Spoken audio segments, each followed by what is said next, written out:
শাসন করার যদি কখনো দরকার হয়, স্বামী হোক আর স্ত্রী হোক বা সাধারণ মানুষের ক্ষেত্রে এটা প্রযোজ্য, রাগের মাথায় কখনো শাসন করবেন না। শাসন করতে হলে মাথা গরম হয়ে গেছে একটু সবর করবেন, ঠান্ডা মাথায় শীতল মাথায় তারপরে শাসন করবেন। যখন রাগ উঠছে তখন কিছু বলতে যাবেন না। আপনার রাগ উঠছে আজকে, আপনি নিয়ত করেন আগামী 24 ঘন্টা পর এটার আমি বিচার করব, একটা বিহিত করব, এটার আমি কিছু একটা করে ছাড়বো। 24 ঘন্টা টাইম নেন, ইনশাআল্লাহ আপনি নিশ্চিত থাকেন 24 ঘন্টা পর যদি আপনি এটা নিয়ে বসেন তাহলে আপনার এই বসাটা অনেক বেশি হবে ন্যায়সঙ্গত। এটাতে কোনো প্রকার সীমালঙ্ঘন থাকবে না, রাগের চোটে অন্যায় আচরণ হবে না, জুলুম হবে না, বাড়াবাড়ি হবে না, যথাযথ শাসন হবে। যে কোনো মানুষের ক্ষেত্রে এটা প্রযোজ্য। আপনার একটা ছেলে এমন কোন অন্যায় কাজ করছে, আপনি এখন তাকে মাথা হট হয়ে গেছে, এখন শাসন করতে গেলে জুলুম হয়ে যেতে পারে, একটু সবর করেন, সময় নেন, দেখবেন রাগটা প্রশমিত হয়ে লেভেলে চলে আসছে। এরপর যদি শাসন করেন দেখবেন জুলুম হবে না। তো স্বামী স্ত্রী উভয়ের ক্ষেত্রে একই কথা প্রযোজ্য।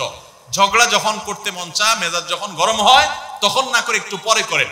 আমি সৌদি আরবে প্রবাসে যখন ছিলাম আমি দেখেছি অনেক বাংলাদেশি ভাইরা, তখন নেটের এত বেশি প্রচলন ছিল না, তারা মোবাইলে একটার পর একটা কার্ড রিচার্জ করতো 50 রিয়াল 100 রিয়াল দিয়া। কেন? শুধুমাত্র বউয়ের সাথে ঝগড়া করার জন্য। কিসের জন্য?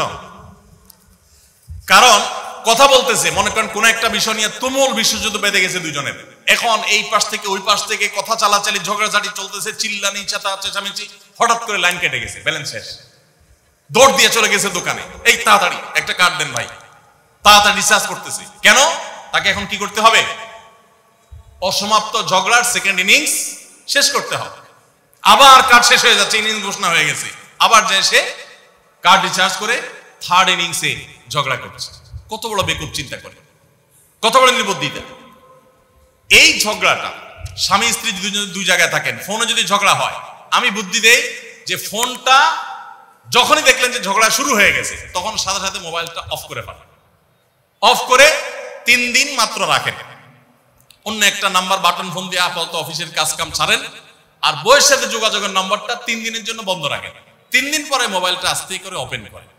এবার নিয়তি করেন যে ঝগড়া এটাই হবে, বউরে বলবেন দেখো তোমার সাথে ঝগড়া এখানে এই পর্যন্ত থামতেছে, আমরা এখান থেকে আবার শুরু করবো ইনশাল্লাহ 3 দিন পর।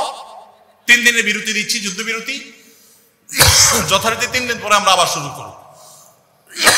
3 দিন পরে যদি শুরু করেন, আমি তো দায়িত্ব নিয়ে বলতে পারি, লিখিত দিতে পারি আপনাকে, 3 দিনের পর যখন আবার নতুন করে শুরু করবেন ইনশাআল্লাহ দেখবেন আগের ঝগড়ার যে দুইজনের একজনেরও আর কিছুই নেই।